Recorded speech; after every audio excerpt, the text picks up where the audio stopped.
Hello मित्रों, राधे राधे, जय श्री कृष्णा। कैसे हो? आशा करते हैं सभी मेरे फ्रेंड्स हैं जो अच्छे ही होंगे। और हम तो भगवान जी से यही प्रार्थना करते हैं कि हे भगवान जी, जहाँ पर भी हमारे प्रिय मित्र रहे, मेरे भाई बहन रहे, कुशल पूर्वक रहे, आनंद पूर्वक रहे।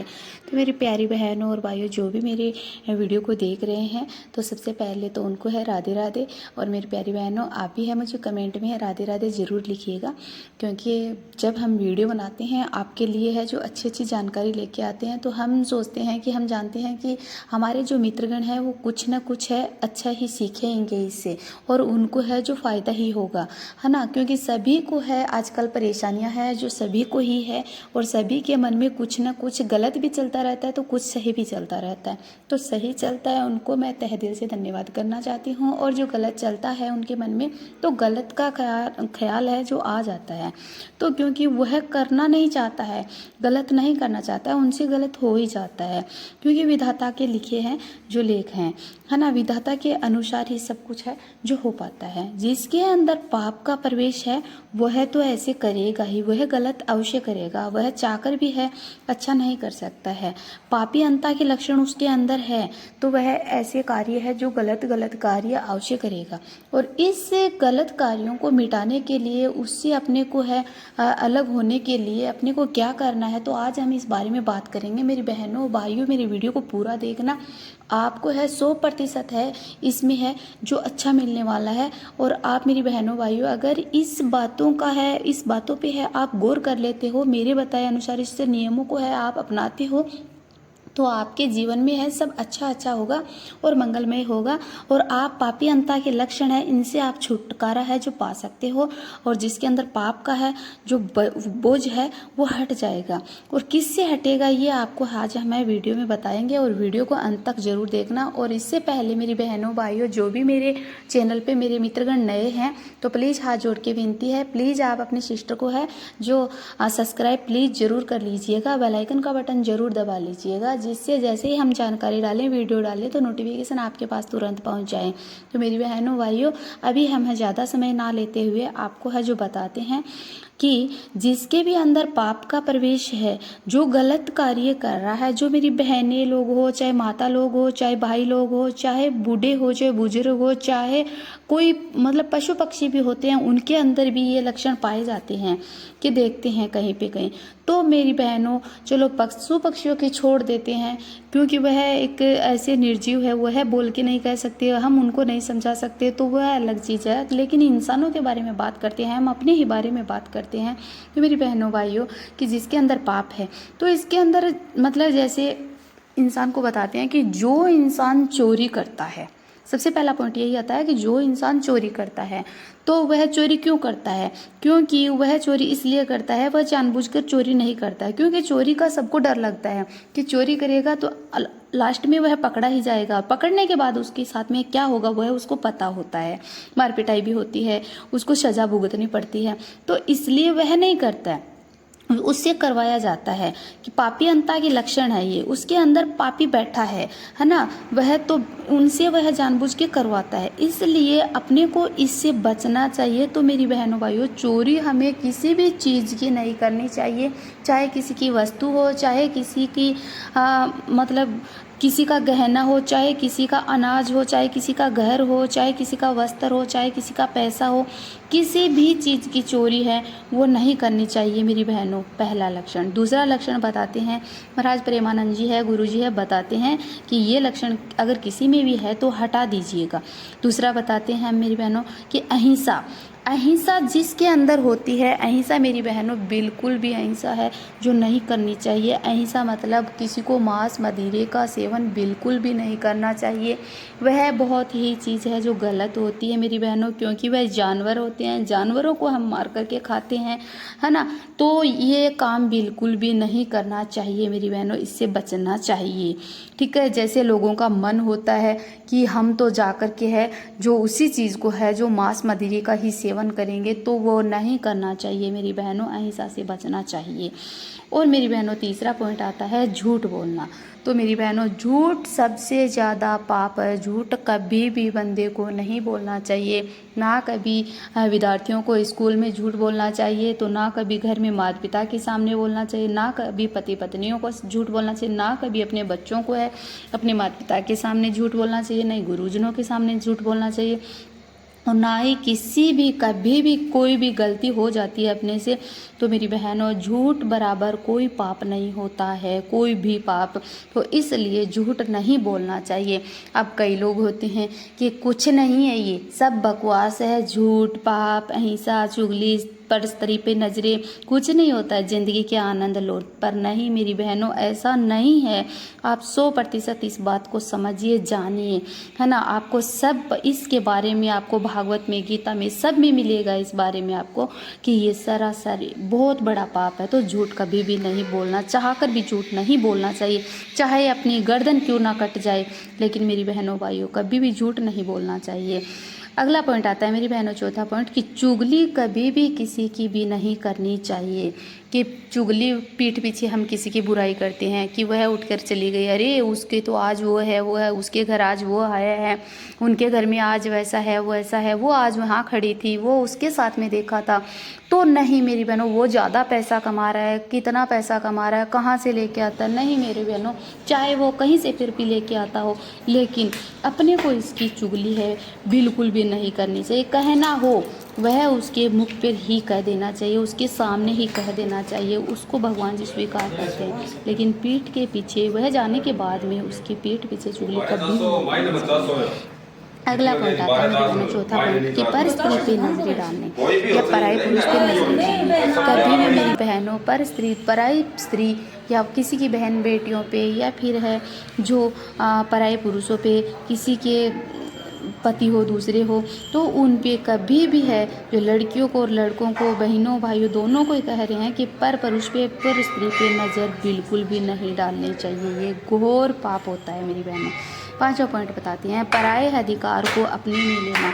मतलब पराये दूसरे का जो कमाया हुआ धन होता है और उस पे है जो जितना आपका जितने पे है उतना ही आप लो, और बाकी है उनके ऊपर छोड़ दो। किसी का चाहे आपके कितना भी हो, चाहे मतलब जैसे 2 बंगले बने हैं तो उसमें आपका एक पे है तो आप एक ही लेना, दूसरे पे बिल्कुल भी अधिकार मत जमाना, क्योंकि जितना आपको चाहिए उतना आपका हक है, उतना आपने ले लिया है, बिल्कुल भी दूसरा मत लेना। और मेरी बहनों भाइयों जो बंगला 2 भी हो चाहे, लेकिन उस पे पहले पे अधिकार है तो ही लेना, क्योंकि अगर उस आपका कुछ हिस्सा है उसमें तो ही लो, परंतु आप पराये हक पे पराये किसी के दूसरे कमाए हुए धन पे आप बिल्कुल भी अधिकार मत जमाओ। जैसे 2 भाई होते हैं तो वो भाई बाप की बदौलत होती है सारी, बाप के कमाए हुए, माँ बाप के कमाए हुए सारे पैसे होते हैं। लेकिन 2 भाई होते हैं, 4 भाई होते हैं, वो आपस में झगड़ा करते हैं, वो मेरा वो मेरा वो मेरा। अरे क्या साथ में लेके जाओगे क्या? ये सबका सब यहीं पे धरा रह जाएगा, कोई साथ में नहीं लेके जाएगा। इसलिए अपने को रैन बसेरा एक, जैसे अपन तो एक पक्षियों के लिए है, अपने को तो रैन बसेरा एक घोंसला चाहिए, उसमें रह करके अपना समय है राम राम करके निकाल लेते हैं, और अपने को भगवान जी सब कुछ देंगे, है ना। तो आप पराये अधिकार पे है, दूसरों के धन पे कब्जा बिल्कुल भी मत करो मेरी बहनों, बिल्कुल भी। चाहे किसी का पैसा हो, चाहे किसी का बंगला हो, चाहे किसी की गाड़ी हो, चाहे किसी का कुछ भी हो, लेकिन आप अधिकार है, पराये चीज़ पे अधिकार बिल्कुल भी मत करो। अगला छठा पॉइंट आता है मेरी बहनों कि पराया अनिष्ट चिंतन। किसी का चिंतन, जैसे कि दूसरों के बारे में आप बुरा सोचते हो, कि जैसे अगर दूसरा है, जैसे अपने घर के सामने दूसरा घर है, पड़ोसी का घर है, पड़ोसन का घर है, तो उसमें बहुत अच्छा सब हो रहा है, तो मेरे मन में जलन क्यों हो रही है? मैं उसके बारे में ऐसे सोचती हूँ कि ये देखो आज उसके घर में तो हलवा बना है, पूरी बनी है, वाह भाई कि ये क्यों बनी है, ओहो आज तो बहुत दिनों से बना। अरे तो उसके बारे में जलन क्यों होती है? किसी के बारे में जलन किसी के नहीं करनी। उसके जैसे सामने कोई दुकान है पड़ोसी के, वो दुकान बहुत अच्छी चल रही है, बहुत, तो और किसी, ओ बाप रे इसकी दुकानें तो बहुत ज़्यादा अच्छी चल रही है, अरे तो क्यों उसकी दुकान चल रही है, उसका भाग्य है, वो अपने हिसाब से चल रहा है, वो अपने नेकी पे चलता है, वो किसी का पूरा नहीं सोचता है, तो भगवान जी उसको है छप्पर फाड़ के दे रहे हैं। तो इसलिए किसी का है जो आप अनिष्ट चिंतन करना बहुत गलत होता है। जैसे मेरी आंख एक फूटी तो अगले की दूसरी आंख 2 फूटनी चाहिए उसकी, तो नहीं, ऐसा नहीं। अरे अपने भाग्य में जैसा लिखा हुआ था वैसा अपने साथ हो रहा है, लेकिन उसके बारे में हम क्यों सोचें? बारे वो सोचने वाला तो है ना, जिसने भेजा है, विधाता ने लिखा है, वही है ना सोचने। अपने को सोचने से क्या, लेकिन अपने को ये दिमाग से निकाल देना चाहिए, उसके बारे में पराया अनिष्ट चिंतन बिल्कुल भी नहीं करना चाहिए। अगला 7वां पॉइंट आता है बोलने में अश्लीलता, मतलब गिरी हुई हरकत करता है, गंदी गंदी बातें बोलते हैं, गंदी गालियां निकालते हैं। बोलने की बिल्कुल भी सभ्यता नहीं है, मैनर्स नहीं होता है। बड़ों के सामने कैसा बोलना चाहिए, छोटों के सामने कैसा, बहनों के साथ में कैसा बोलना चाहिए, बेटियों के साथ में कैसा बोलना चाहिए, बुजुर्ग के साथ में कैसा बोलना चाहिए। भगवान जी के सामने बैठे होते हैं तो कैसे अपने को है जो बोलना चाहिए, क्या करना चाहिए, कैसे बैठना चाहिए, कैसा उठना चाहिए, और पत्नी के साथ में किस तरह से अपने को है जो बोलना चाहिए, और कैसे है जो होना चाहिए उनके सामने। तो ये इन बातों का है बिल्कुल भी बोलने में अश्लीलता बिल्कुल भी नहीं करनी, और अगर ये ऐसी बातें हैं तो उसमें पाप अंता के लक्षण अवश्य ही हैं। और अगला है जैसे आप भागवत गीता की बात करो, जैसे आप गीता पुराण भागवत सत्संग करो, ये सब करो, लेकिन गलत बातें क्यों करते हो, अपने मुख से गलत बातें क्यों बोल रहे हो, है ना। तो इसको आप है जो अपने अंदर से निकाल दो, है ना।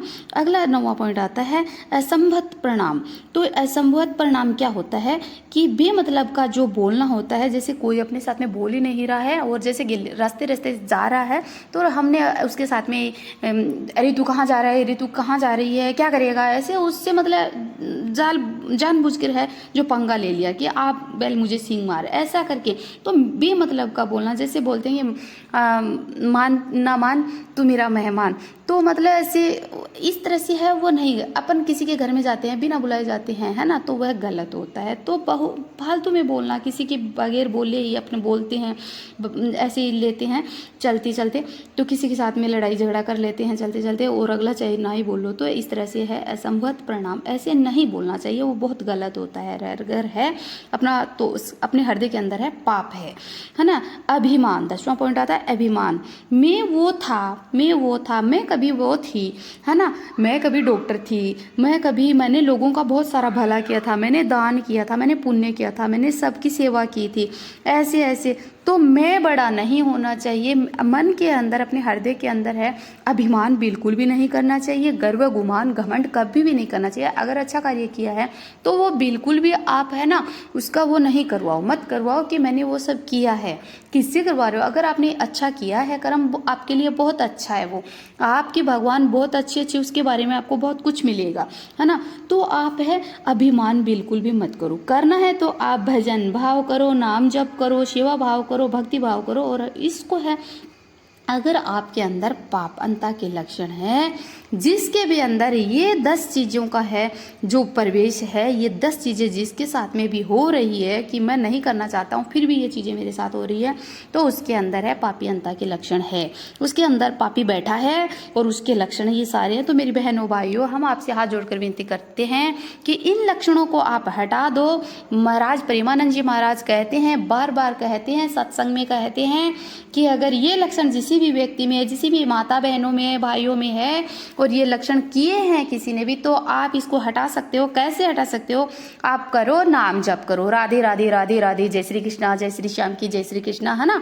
और मतलब आप है जो नाम जप करो मेरी बहनों भाइयों, और आप है जो भजन भाव करो। सबसे बड़ा, किसी ने पूछा कि है जो महाराज जी सबसे बड़ा कर्म होता है भजन होता है, तो महाराज जी ने क्या कहा, प्रेमानंद जी महाराज जी ने क्या कहा कि सबसे बड़ा है जो भजन होता है, कीर्तन होता है। तो मेरी बहनों भाइयों, आप कीर्तन करो, कीर्तन सुनो। अगर आपको नहीं आ रहा है तो कीर्तन में बैठो, भजन में बैठो और सुनो आप, है ना। इससे आपका हृदय है वो साफ सुथरा होगा और पाप है जो निकलेगा उससे, है ना। और आप नाम जप करो, सेवा भाव करो, भक्ति भाव करो, बड़ों का आदर करो, छोटों का सम्मान करो, है ना। जैसे भी हो बोलने की सभ्यता रखो, चोरी बंद करो, अहिंसा मत करो, झूठ कभी मत बोलो, चुगली मत करो, पराई स्त्री पुरुषों पे नजर मत डालो, पराया अधिकार पे आप है जो अधिकार मत जमाओ, पराया अनिष्ट चिंतन बिल्कुल भी नहीं करना है, बोलने में अश्लीलता बिल्कुल भी नहीं रखनी है, और असंभवत परिणाम है वो आपको बिल्कुल भी नहीं करना है, अभिमान भी नहीं करना है, और आपको ये सब लक्षण है छोड़ देने हैं।